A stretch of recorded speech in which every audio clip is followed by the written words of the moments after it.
Good afternoon. I am Andrea Chisholm with the Midday News. Special welcome if you're watching on onespotmedia.com. A reminder as well that you can download our One Spot Media app in the Google Play Store or the App Store. That's the number 1 followed by the word spot and media. Judges this morning staged a protest in front of the Supreme Court in Kingston to express disappointment in the Prime Minister's appointment of Brian Sykes as acting Chief Justice. Justice Sykes was appointed to act to replace retired Chief Justice Zela McCalla. That led to outrage from the parliamentary opposition, the Jamaican Bar Association and civil society groups. Our reporter Herman Green was on location and filed this report. A number of cases were slated for 10 o'clock this morning at the Supreme Court and the Appeal Court here in downtown Kingston. From what we understand, all of those were put off because no judges were available. Now, the reason given in some courtrooms is that it was administrative reasons, administrative issues to be cleared up.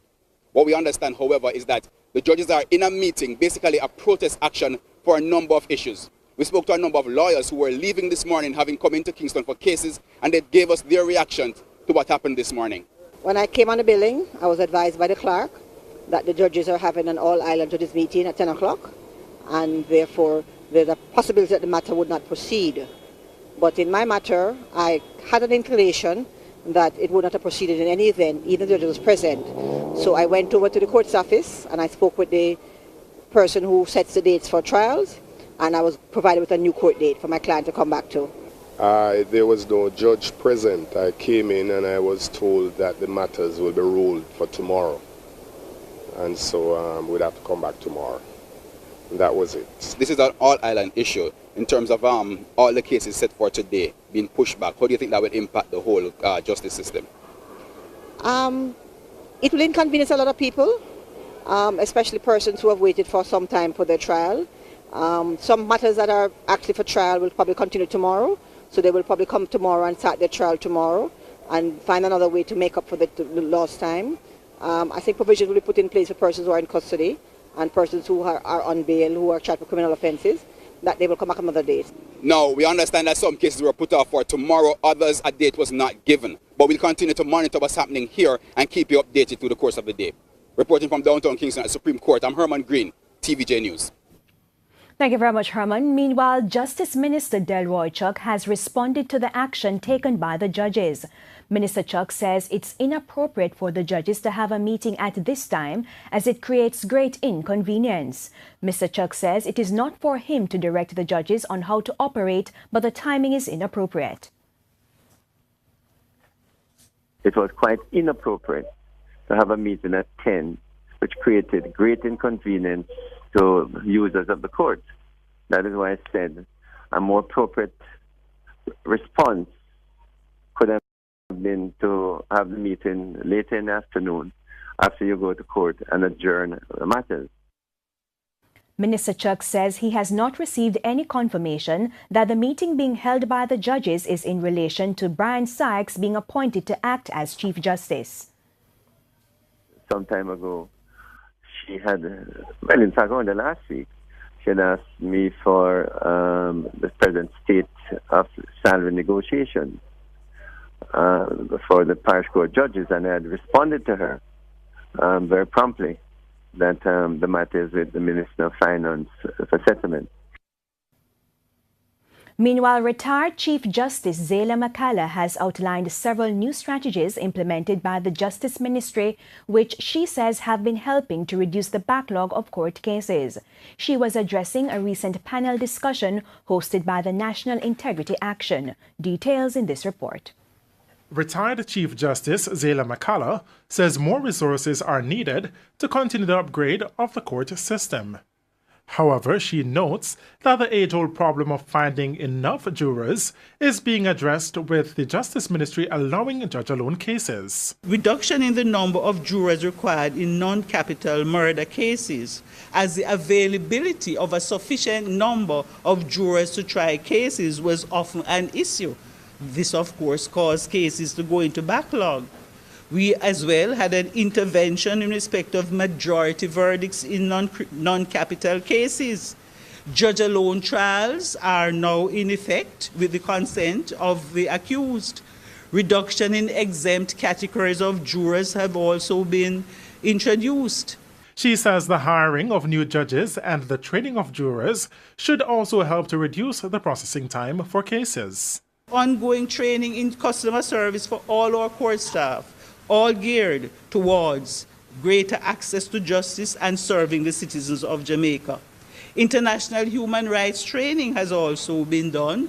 There are accessibility guidelines for court staff who deal with vulnerable groups such as children, persons who, of course, have certain disabilities, training of judicial officers and attorneys at law in child justice guidelines. As for reducing the case backlog, Mrs. McCallum says the Director of Public Prosecutions has been reading out old cases, and there are other strategies. Criminal case management, of course, was introduced so as to have cases tried on issues in dispute in order to save time and expenses.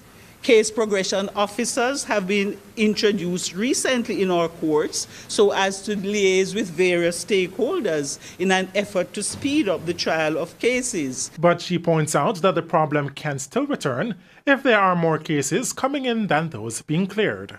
O'Shane Masters, TVJ News. Director of Public Prosecutions DPP Paulo Llewellyn is encouraging the government to amend the Court of Appeal Act.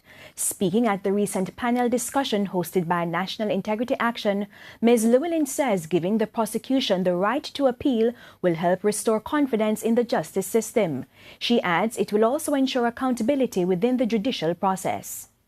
If there was this right of appeal by the prosecution, it would, out of necessity, make judicial officers even more careful than they usually are in respect of the type of research and what their rulings are underpinned by in terms of the depth of that research. So it would have a very good effect on judicial accountability. That the right of appeal has been successful in other Caribbean countries and will be beneficial to Jamaica. Within the Commonwealth, the trend has been to allow the prosecution a right of appeal in cases of serious offences, where fresh and compelling new evidence was found, where the acquittal was tainted, or where it became clear that key witnesses had given false evidence. In other news, the candidates for both major political parties are being nominated today for by-elections in Northwest St. Andrew and the Norman Gardens Division in East Kingston and Port Royal. Approximately 50,000 persons are set to vote in the upcoming by-elections slated for March 5. Our reporter Vashan Brown has been tracking the events and now joins us live. Vashan? We're trying to connect. Thank you so much, Andrea. Now, the PNP's candidate, Keisha Hale, was nominated sometime after 11 this morning. She was flanked by party supporters and officials of the PNP, including the party's president, Dr. Peter Phillips, Chairman Jackson, as well as General Secretary Julian Robinson. Now, the PNP says it's confident of victory despite the constituency's history. The former Member of Parliament, Derek Smith, had been leading this constituency for nearly 30 years. Another issue that's been dominating the news, certainly for the past few days, possible victimization of Keisha Hale. The PNP is sticking to that point. This follows information that the Education Ministry scheduled a meeting with the PNP candidate, who is also a school principal, to discuss the findings of an audit at her school. The PNP is still maintaining that Ms. Hale is being victimized. We'll continue to, of course, follow that development. Now, the JLP's Dr. Nigel Clark is expected to be nominated sometime after 1 today. He's also expected to be accompanied by the Prime Minister, Andrew Holness, and we'll continue to monitor developments here in Northwest St. Andrew. Andrea?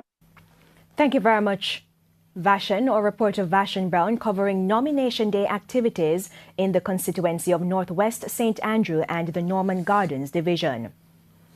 The police are calling on the Clarendon Municipal Corporation to immediately remove the bus park in front of the police headquarters in Maypen. Acting head of the Clarendon Police Division, Superintendent David White, says persons are using the bus park to track the movements of the police and it is thwarting crime-fighting efforts. TVJ's Shamela Mitchell reports. Park has been at that spot long before the police headquarters was located from Main Street to its present location. This is where taxi operators who ply the Yorktown, Gimme-Me-Bit, Milk River and other routes park in the bustling town centre. Remove the bus park from in front of the Maypet police station. Superintendent White says many operations have been foiled and rendered unsuccessful as a result of the park. He says persons sit in the park under the umbrella to watch the police. When we pick up a couple of them, they can tell you every undercover vehicle and license plate and color coming from that police station.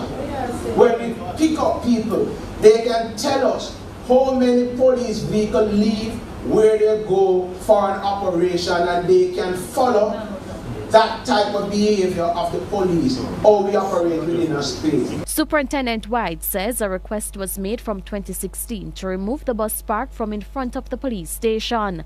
He says this needs to be addressed with urgency. Last time I was told that it is a matter of funding and what you get, but it is law and effectiveness, and we're asking you, councillors, mayor, please treat with this. Our intel will tell you that a lot of information is coming out right at the bus park and makes us ineffective. Meanwhile, the mayor of Maypen, Winston Mirage, says the Clarendon Municipal Corporation will be meeting next Thursday to discuss the matter. Shamela Mitchell, TVJ News. Meanwhile, Superintendent White says poor road conditions in several sections of the parish is hampering their ability to do their job. He says some of the most dangerous communities have no roads. I came here, I spoke about places like Farm Effortville, how large it is. The road, there's no road there. Those are river track, riverbed that we have to go in. He adds that criminals continue to enforce a code of silence in troubled communities and persons are afraid to speak with the police. If they feel that you're a police informer, they feel that you talk to the police too much, they come out of the bushes, they take out people and that sort of thing. When we are in, people are silent. We're able to get our people in.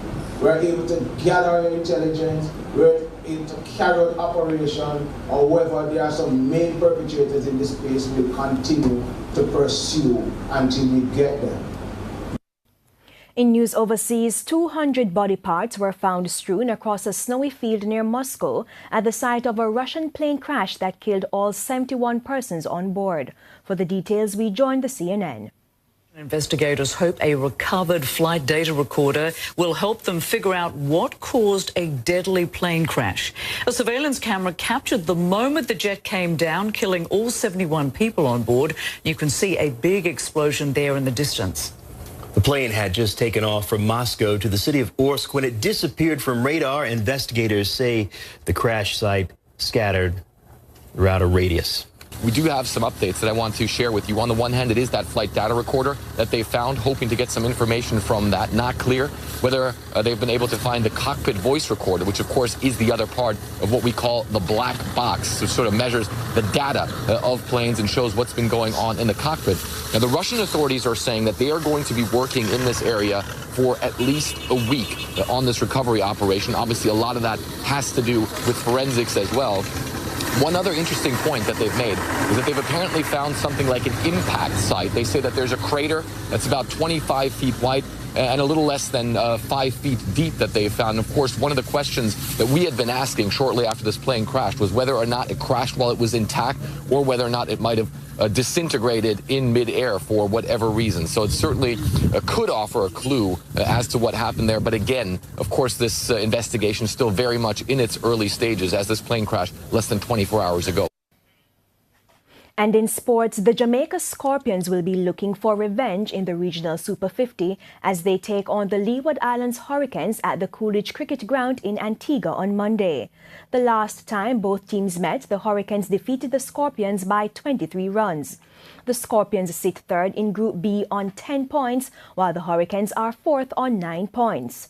Presently, Kent County Cricket Club leads the group on 17 points, and the Guyana Jaguars are second on 13 points. A win for the Scorpions would put them in the top 2 with 3 games to go. After facing the Hurricanes, the Jamaican-based franchise will play Kent on Wednesday, the Jaguars on Friday, and the United States next week, Sunday. And that's the Midday News. I'm Andrea Chisholm. Do remember to join us at 7 for the Primetime News Package. On behalf of the News, Sports and Production, afternoon.